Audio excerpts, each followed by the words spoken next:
All aboard! Ladies and gentlemen, boys and girls, football fan of all ages, I am Beast Mike, and you've now arrived at my train of thoughts.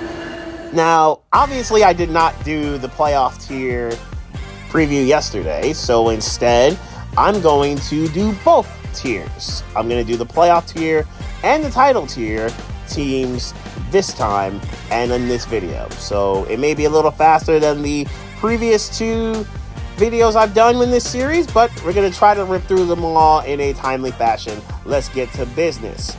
Now it's playoff tier times. These are in ascending order from teams 16 through 9. Indianapolis, stay healthy, Anthony. This Colts team almost made the playoffs without Anthony Richardson largely for this season. He played pretty well in the 4 games he played, but obviously he was injured during that time period, and then at the end of the 4th game with the shoulder injury. His style is dynamic. His style is fun. It's creative. There's a lot that can be done here. But can he, A, become a better pocket passer? B, can he stay healthy, obviously, hence the title? And C, can he be a little bit less reckless? If he is all of these things, I think the Colts can make the playoffs. I think the Colts absolutely can even win their division if they get the right breaks. Stay healthy, Anthony Richardson. Atlanta. Now that's better. I was not going to put Atlanta in this tier before they traded for Matt Judon and then signed Justin Simmons in a 24-hour span. They were the most frustrating team of the 2023 season, a team that was probably more talented than their record would suggest, yet their record was what it was because in some part coaching and in some part Desmond Ridder was just so bad this past year. It just wasn't going to get further than what it did. Raheem Morris replacing Arthur Smith, I think, should be a good upgrade to the defense. I don't love the pass rushing, Judon aside, but I do like Raheem Morris's coaching, and he really helped the Rams be better than what they were. I think the Rams overachieved last year. A lot of people probably would say that. So that would mean Arnold Ebiketie, I need to see him take that next step forward because obviously Calais Campbell's gone, and they're going to need more presence up front aside from Grady Jarrett and Matt Judon. Jesse Bates and Jeffrey Simmons might be the best safety combo in the game. They just paid AJ Terrell yesterday a pretty good deal. He's one of the better corners. I want to see him get back to that 2021 form. I think he can do that. Can this offense be more efficient with a healthy Kirk Cousins? In theory, it should be. In theory, Bijan Robinson becomes the monster we all thought he would be. In theory, Drake London plays like a top 10 pick. In theory, Kyle Pitts actually gets targets and receptions as a top 10 pick. And Atlanta should be okay. But then again, these are the Falcons. And they do Falcon a lot. That's not a good thing. Tampa Bay, the running game. I'm very concerned about it. For some reason, in back-to-back years, they've had the worst running game in the NFL. And I do need to see that run game be more dynamic. I like Rachaad White. I think he's a pretty solid power back. Maybe he's just a change of pace thunder to somebody else's lightning. This receiving core is sneaky good.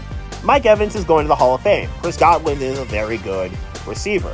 Their young guys show that they can play, especially in that playoff game against the Eagles. I like Cam Brate as a tight end. Baker Mayfield is at the very least stable quarterback, which is fine.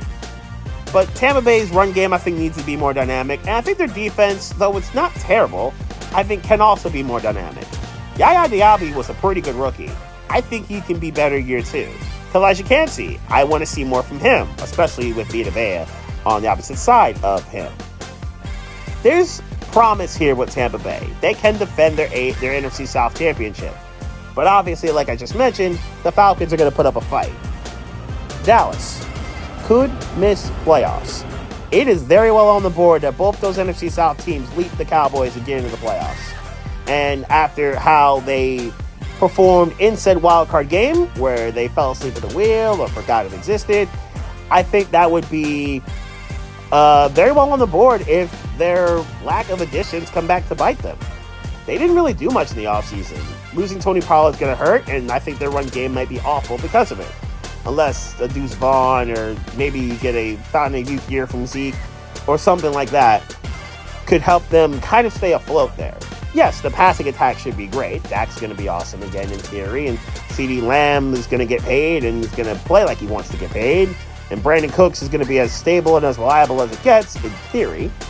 And for that matter, the defense should also be good. You should have a returning Trayvon Diggs, who's had a 10-plus NO season. You already have a Deron Bland, who himself has had a 10-plus NO season. Micah Parsons should be elite again, as long as he can get better at stopping the run, which he never really has when they've run at him offensive attacks.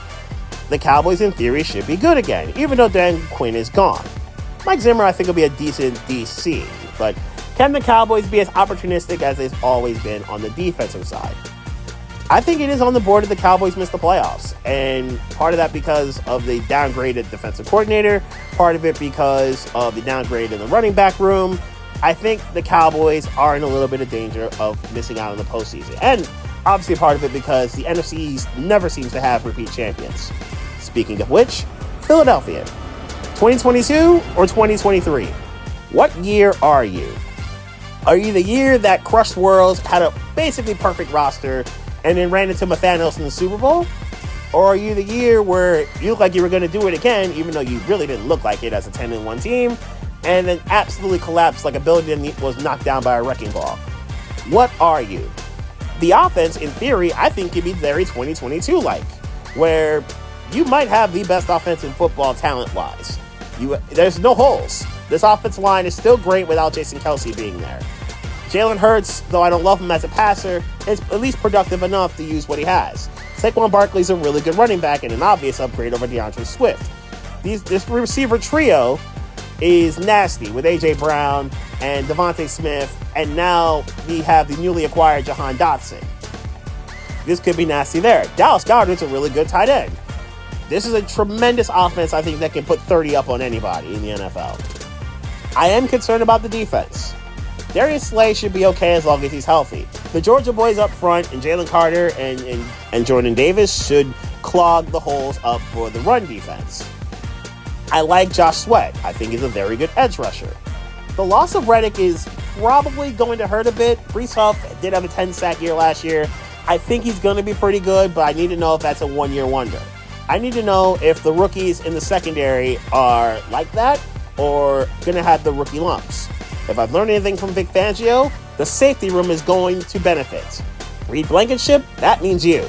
Could you take that next jump like Javon Holland has taken, like Justin Simmons has taken, and Eddie Jackson took when Vic Fangio was in Chicago? Can you take that next jump in the safety room like those previous safeties I've mentioned? What are you, Eagles? Last year or 2022? Buffalo, Allen MVP. And this is kind of a little bit of a spoiler for my awards prediction video that I'm going to do, but I think Josh Allen's going to be the NFL MVP. I don't think he has much of a choice. Considering what's left him, especially on the defensive side, considering they traded away Stephon Diggs and Josh Allen took off the moment he got him, considering the uncertainty at receiver. I mean, yes, we all think Khalil Shakir is going to be a breakout star candidate. We all think that Dawson Knox and Dalton Kincaid are probably the best tight end duo in the game, and that they got more levels they can reach. We think James Cook can stop fumbling. The Bills' offensive line being efficient. But to me, there are two main questions about this team. For Allen, can he stay at the S-tier level that he's at without an A1 receiver that he can throw to? He doesn't even have a second receiver from last year in Gabe Davis. And also, the defense. They lost a lot of their leadership. They lost guys like Jordan Poyer. They lost guys like Tre'Davious White. They lost guys like Micah Hyde. Can this defense rebuild and regroup on the fly to stay at the elite levels that it's generally been at over the last few years? They're going to have to do a lot of it without their best defensive player in Matt Milano, who's going to miss a lot of the year with a bicep injury. That is a devastating loss considering he missed a lot of 2023 with the blown out knee injury, which means more Terrell Bernard is very necessary. And I think Buffalo may be in trouble and may be in danger of taking a step back without a lot of the talent that they lost. Cincinnati, healthy Burrow. Now, there's good news and bad news with the Bengals. The good news is Burrow is back and Jamar Chase is still there and T. Higgins is still there. And they still have a pretty good defense, so I do need to see Trey Hendrickson and Sam Hubbard, really Hubbard, get back to what he was in 22. And I like what they have on defense. It's solid, it's productive. It's not a lot of household names aside from those guys I just mentioned, but it's a good defense. And then there's some bad news of Joe Mixon is gone, which may hurt their running game a bit. And Tyler Boyd is gone, which may hurt the triumvirate at receiver that was excellent for a lot of the time Burrow's been there. And then there's the healthy Burrow part. Can the offensive line in front of him keep him upright? Can it keep him healthy? When they do, the Bengals have shown that they are one of the few teams in the AFC that are unafraid of Kansas City and willing and able to go to Kansas City and beat the Chiefs. They've also been able to do it when in Cincinnati. Can the Bengals stay healthy enough? Can Burrow stay healthy enough to enable the Bengals to have another shot at the title? Their floor has been the AFC Championship as long as number 9 is under center in Cincinnati. Staying in Ohio, we'll go to Cleveland. Any Watson faith? So it's amazing that I have Cleveland that high despite their quarterback issues. Why? They're pretty well-rounded otherwise. The defense is excellent. Obviously, Myles Garrett is spectacular and is coming off the Defensive Player of the Year.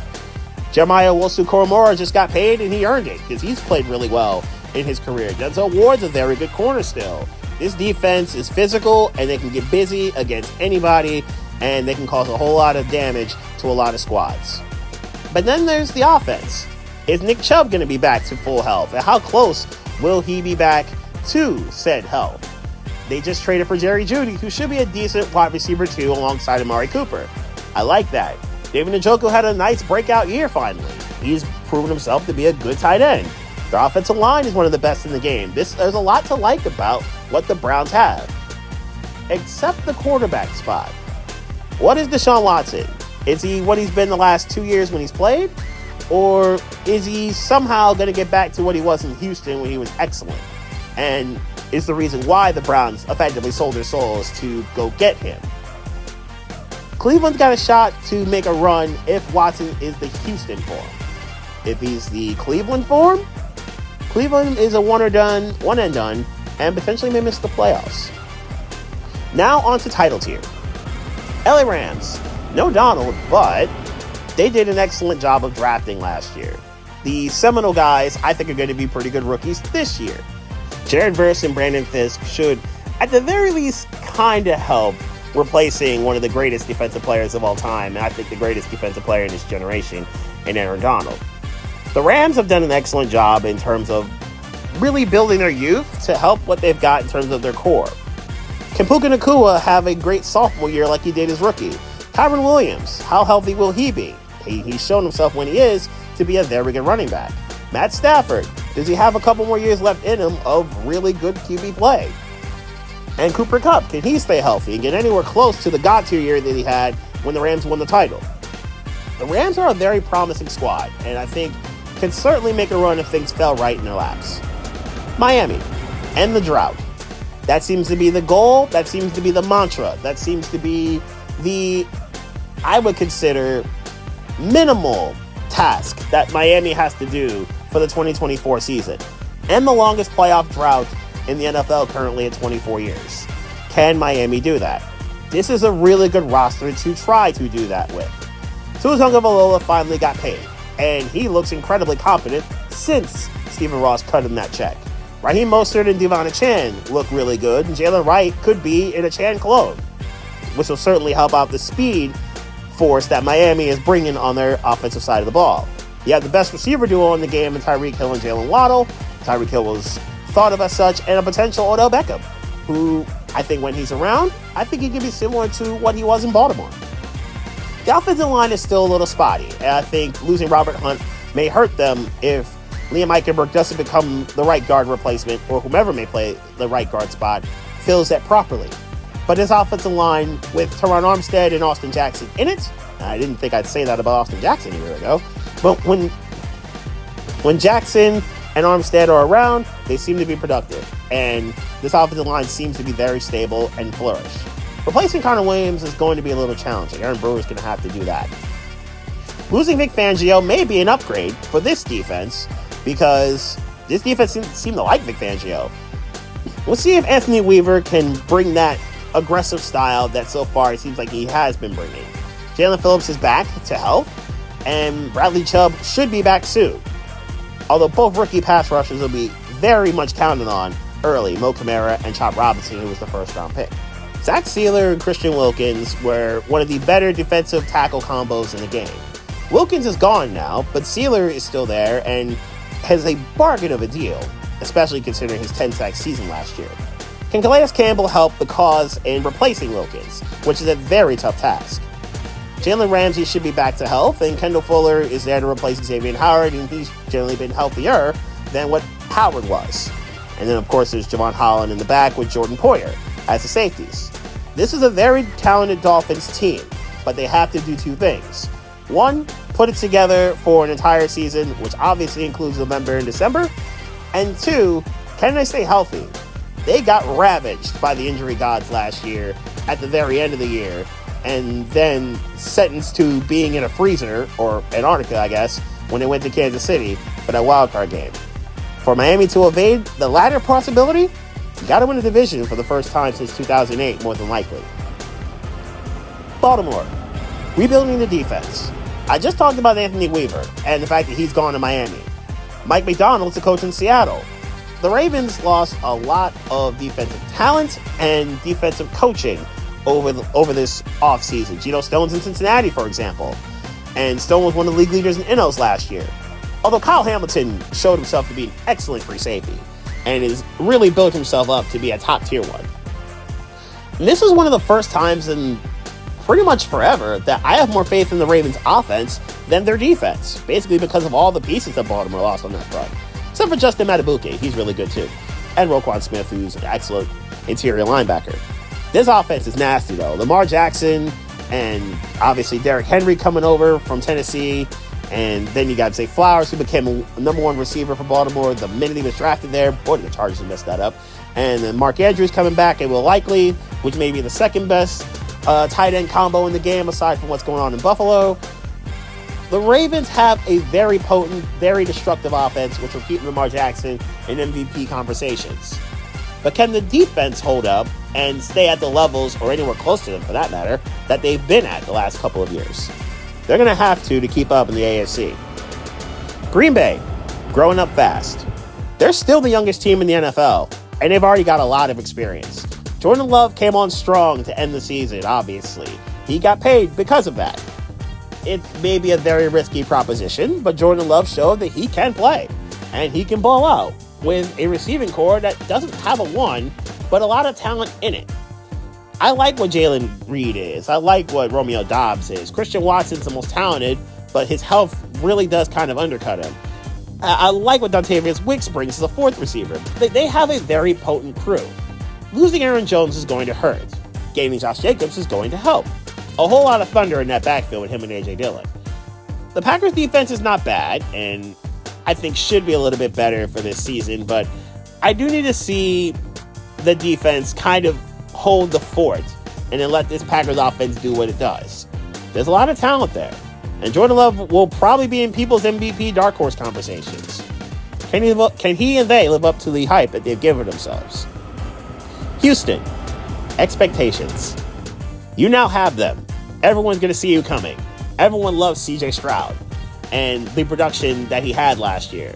People love Tank Dell, and people love what Nico Collins did last year with breakout years. Unfortunately, Dell obviously got hurt towards the end, but they have a lot of promise and potential from those three. And then they got Joe Mixon and Stephon Diggs, which Houston now enters the chat as one of the best receiver trios in the game. And with Mixon, you have a really good running back that can help take pressure off of them. With Dalton Schultz, you have a really good tight end that can help take pressure off of Mixon. Other than Laramie Tunsil, I don't love this offensive line, but as long as CJ Stroud stays vertical, Houston's going to have a shot, obviously, to put up a lot of points. The defense has some guys that can really become cornerstones. Will Anderson showed that in his rookie year. He was really good. We're seeing continued progression from Derek Stingley Jr. as a corner. He's on a lot of people's breakout lists. Will he be on mine? Find out soon. You have Jalen Pitre, who showed that he can be a really good safety when he's at his best. I think he can continue to get better. I do need to see the defense improve a little bit aside from those three, But Houston's got something, and I think they're going to be really competitive this year. Detroit, is it time? Is it time to consider the Lions as a team that can make the Super Bowl? Is it time to see what Detroit can become at their full potential? Is it time to see what Dan Campbell can be when he's not taking as many risks as he does? I know that's his nature, but there are some times where maybe he takes a risk too much. See the NFC Championship for that. This Lions offense is also great, and since they're in controlled environments and domes for a lot of the year, they probably should be great again. Jared Goff knows what he's doing, and Amon-Ra St. Brown's amazing. Jahmyr Gibbs had that injury scare that terrified a lot of people, but he's going to be fine. Sam Laporta is an excellent young tight end who had an incredible rookie season. This is one of the best, and maybe the best offensive lines in football, where they keep Goff very clean and allow a lot of holes for Gibbs. Plus time for Amon-Ra St. Brown and Josh Reynolds to get going. Can Jameson Williams please live up to the hype? He looked like he could be a tremendous number one receiver with his skill and ability. I just need to see him actually do it. Aiden Hutchinson aside, I don't love this defense. I think the defense can be had by a good offense, and an offense that can keep Hutchinson at bay. Maybe this could finally be the year that the Lions make a Super Bowl. As I look around, currently there's no thunder or no lightning currently happening in my neighborhood, so I think we're okay. It could potentially be time for the Lions to finally be one of the last two teams standing. San Francisco, the last dance. That's what it feels like to me. With the Brandon Ayuk situation, the Trent Williams situation, and both those guys looking to get paid right now, you got one more year of Brock Purdy before he starts to command a whole lot of money. And by a whole lot of money, I mean somewhere in the $50 to $60 million QB range. That's Dak Prescott as well. It could be the last dance before this roster looks drastically and dramatically different. The Niners have gotten away with having quarterbacks that people would consider mediocre, or in Purdy's case, above average to very good, and make it happen with basically Voltron on the offensive side and a crazy menacing and dominant defense on that side of the ball.